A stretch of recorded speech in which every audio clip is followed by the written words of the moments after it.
What's up, YouTube, and welcome to Codename Scream. I'm that horror guy. And I'm Mel. And we're back. We already did the we're back thing, but in case you didn't watch that one, we're back. We're back to back. Yeah, I don't even know. I was like, Backstreet's back, Scream's back. Something witty that I don't have. It's fine. We're just going to be awkward with this. Why not, right? It's been a couple weeks, right? But we're back no matter what. And we have a new series that's currently untitled. We'll come up with that. It'll probably actually exist right now. It's probably in the It's in the things. In the things. But as of this second, it doesn't exist. It's still swimming around because we're talking about horror involved with water. Yes. Because who's not afraid of water? I am. I am too. Yeah. I can't swim. I can't either. Hey! I can doggy paddle. Can you do the doggy paddle? Or you tread water? Yeah. I love that that's probably going to be the screen grab. Yeah. But, so we're going to start it off with a classic. This one took a little bit of searching to determine which one to go with. We have a whole series based off of a slasher right by the water. Yep. So we went and deep dove together and found what is... We deep dove. We deep dove together. Oh my God. Water. In the water. But, yeah, we went and looked, and this is seen as the fan favorite. Yep. In multiple polls and multiple articles. What are we doing? We are doing Friday the 13th, Part 6, Jason Lives. And we didn't do any of the others prior to We didn't at all. But you know what? This one's more water related, I feel like. Yes, this one is the most water related. And also, this is going to be probably the less water talk of any of the water movies we have. Probably. So we'll just get it out of the way early. True facts.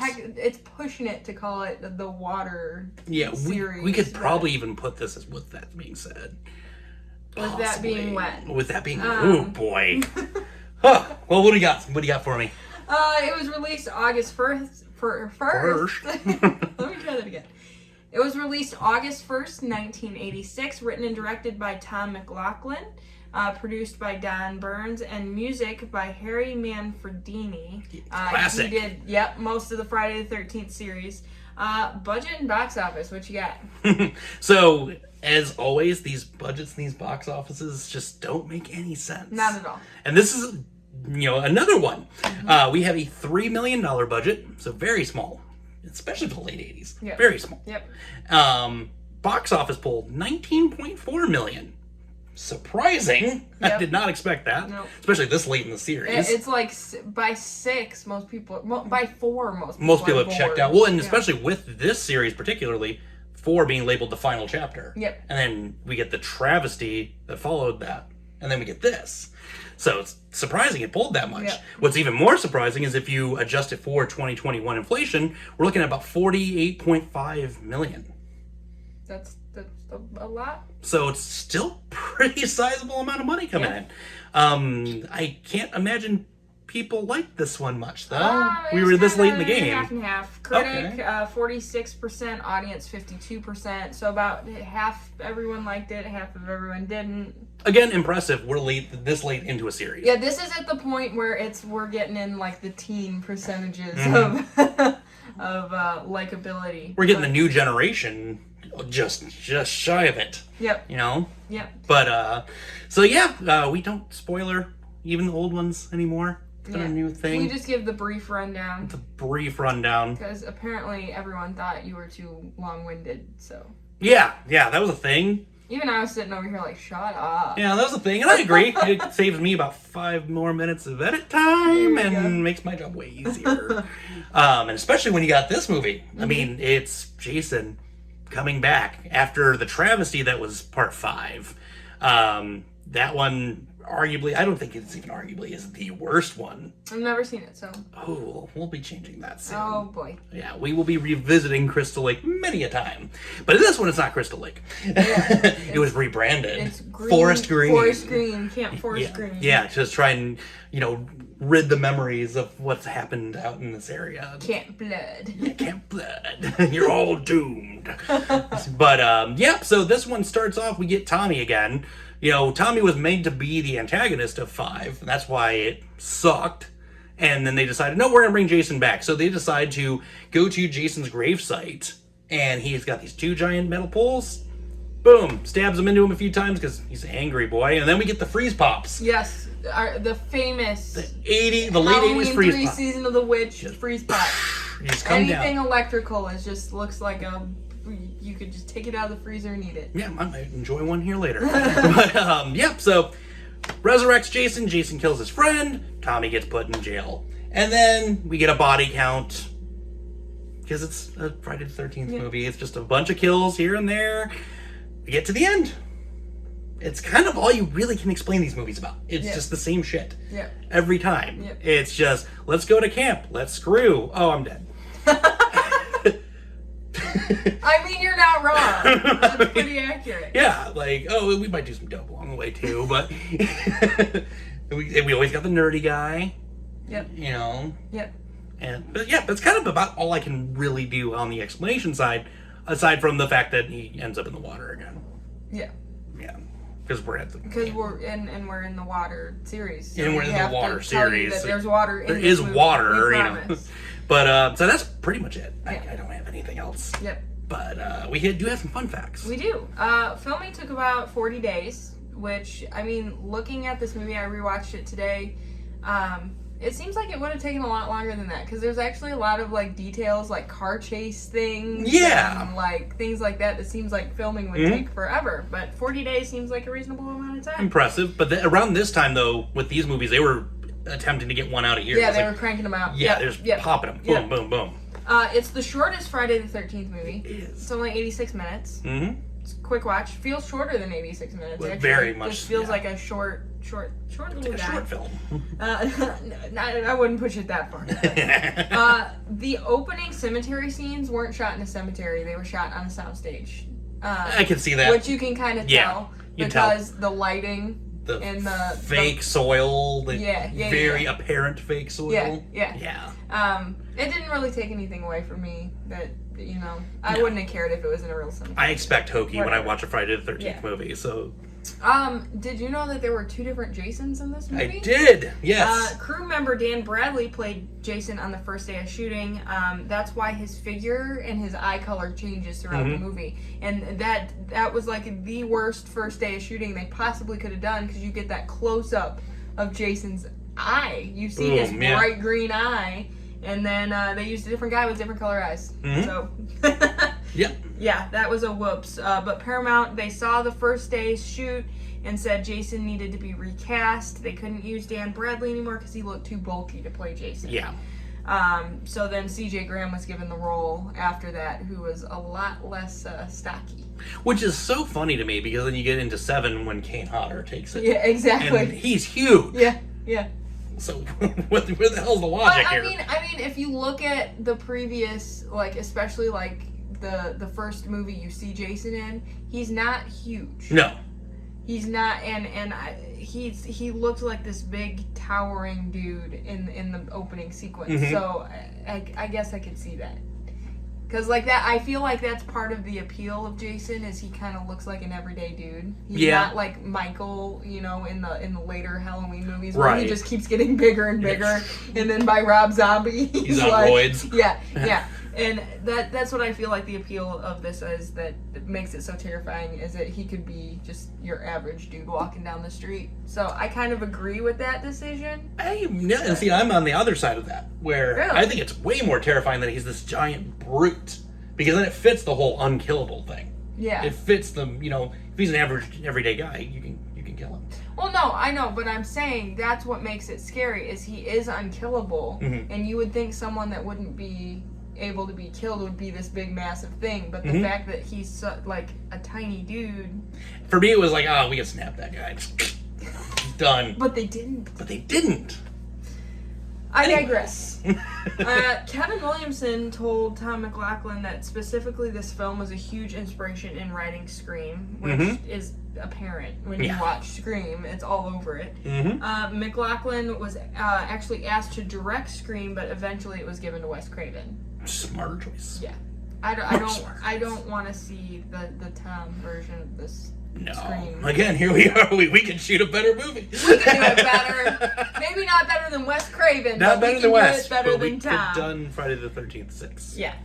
The little girl who keeps having nightmares is named Nancy, and a lot of people think it's a reference to Nightmare on Elm Street. but it's actually not. So they claim. Yeah. Tom McLaughlin set the record straight and said that it's named after his wife, Nancy McLaughlin, who plays Lisbeth in this film. Okay.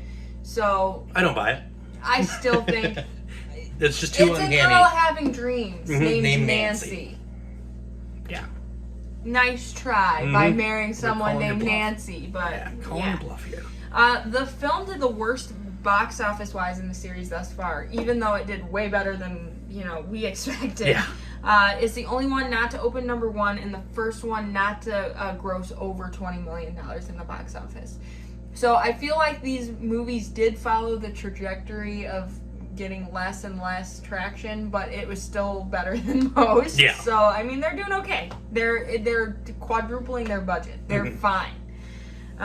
More than quadrupling their budget. They're like quadruple times 2, whatever that is. That's why I do the finances on this side. Exactly, even though he can't read numbers. Yeah. The producers were afraid that this would get a PG-13 rating, so they upped the violence to get an R rating. And we saw this so many times in this era, the mid to late 80s. Mm-hmm. Making a horror movie, especially slasher, that came out as PG-13 was like movie suicide. Oh, yeah. Like, you just didn't do that. Mm. I feel like horror movies now that are PG-13, especially after The Grudge and The Ring and stuff, they kind of, it's okay now. Yeah. But back then, you did not release a PG-13 horror movie and expect it to do any good. No, not at all. So you saw this time and time again. It was done in Halloween movies even. Mm-hmm. They made them more graphic and more violent to get that R rating. Yep. Whereas Halloween movies now are made less graphic, so they're not NC-17. Exactly. But yeah, that was very common practice back then. This is a weird one. The Turkish poster artwork shows Jason with a chainsaw, even though he's never used a chainsaw. Oh, it killed me. I've seen that poster. It's like, what? Why does he have a chainsaw? There's no answers to this no whatsoever. Good answer to this one. No. There was no history of deleted scenes with chainsaws. No. Nothing. The closest we've had was lawn equipment. Yeah, exactly. So, I don't know. It was still not a chainsaw.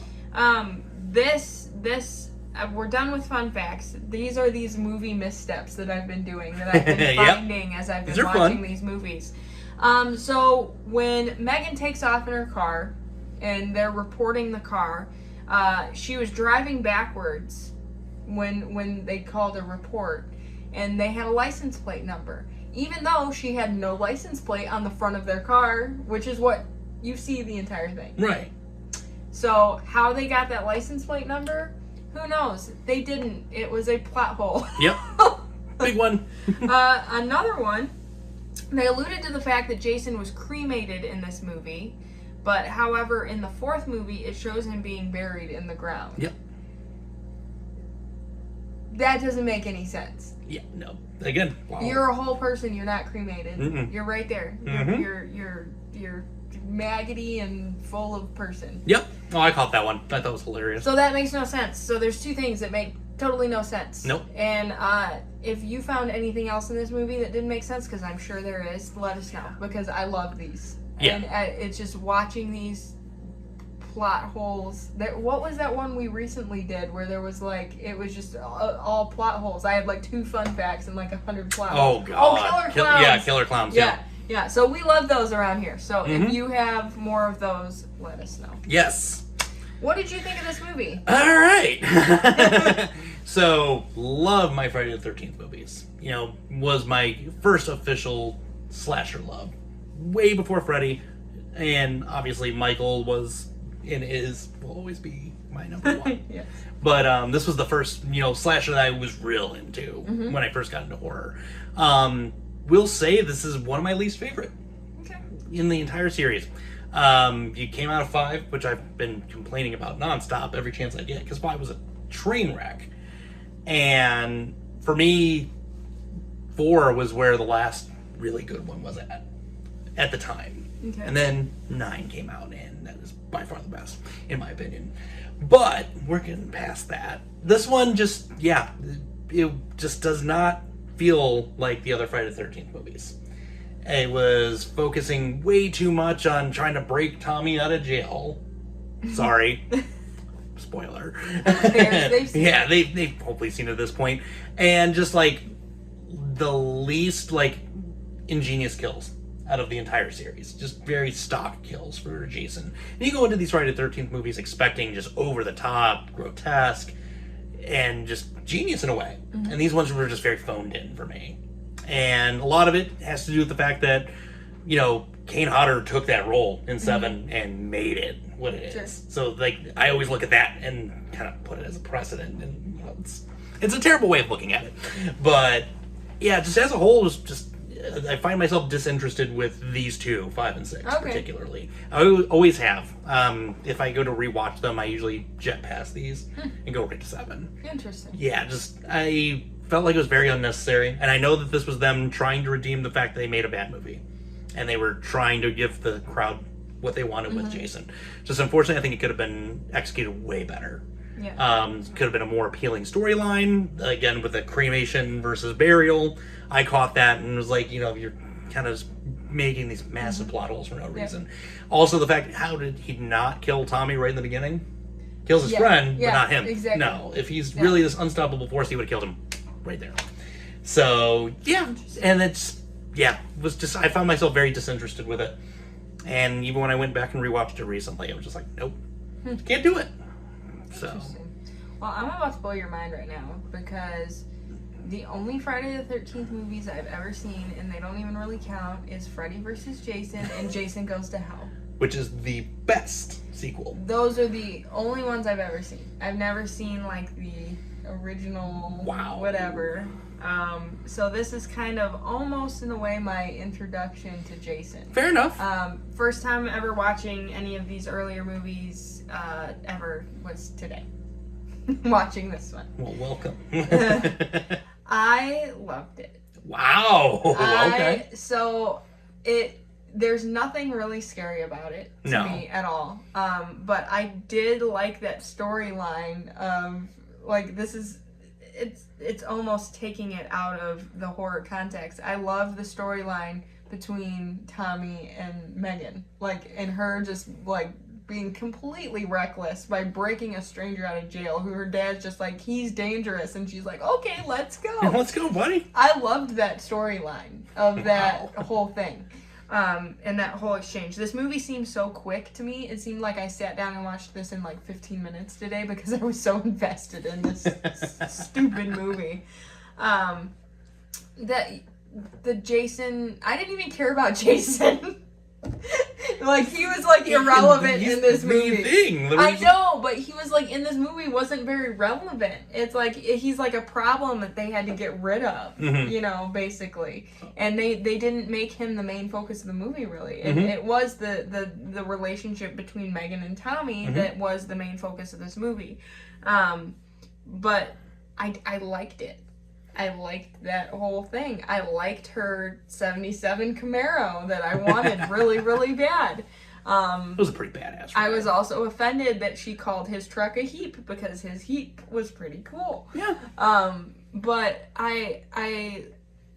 it didn't feel, how can I say this? So like mid to late 80s, we got a bunch of slashers that were just spit out and, you know, just trying to one up the next one, and they didn't have a storyline, and it was just like, let's see how many people we can get killed, and they don't give you characters to get invested in, and it's just, you saw a lot of that. After Halloween, the slasher thing just all went to hell. Yeah. And the pinnacle of slashers was like 1978, because we know what happened then. Right. To about like 1983, 1984, and then everything started going downhill because there was like this huge competition with the genre and everything. And so that's 85, 86 is when you just got tons of these movies just spit out. Yeah, you got the drive-ins, the direct-to-videos. Yeah.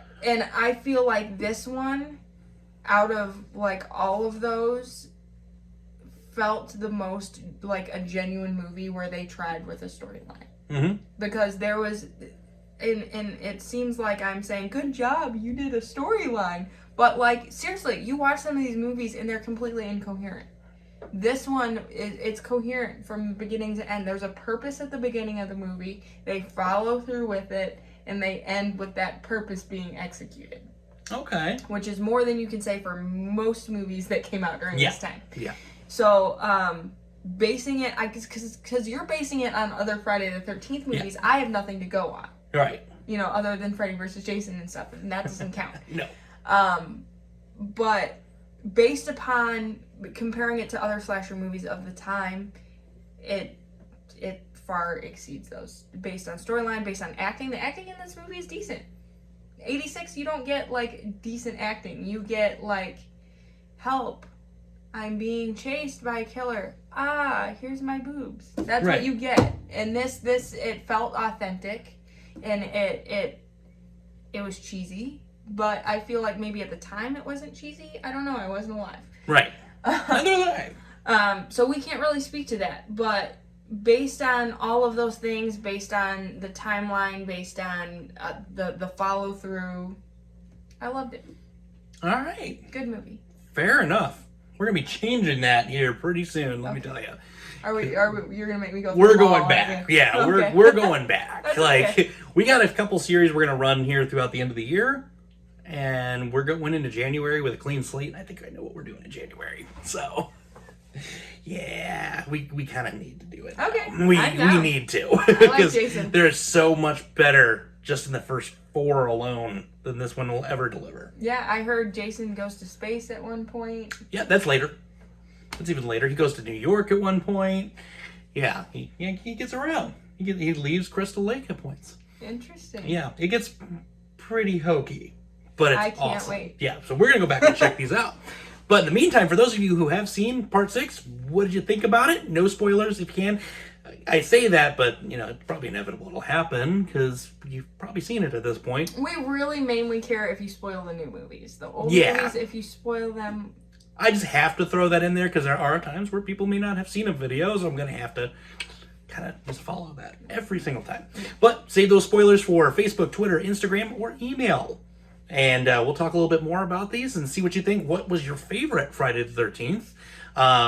Obviously, we need to catch Mel up. So, you know, do we want to go in consecutive order? Or do you guys want to take a vote on which one is your favorite?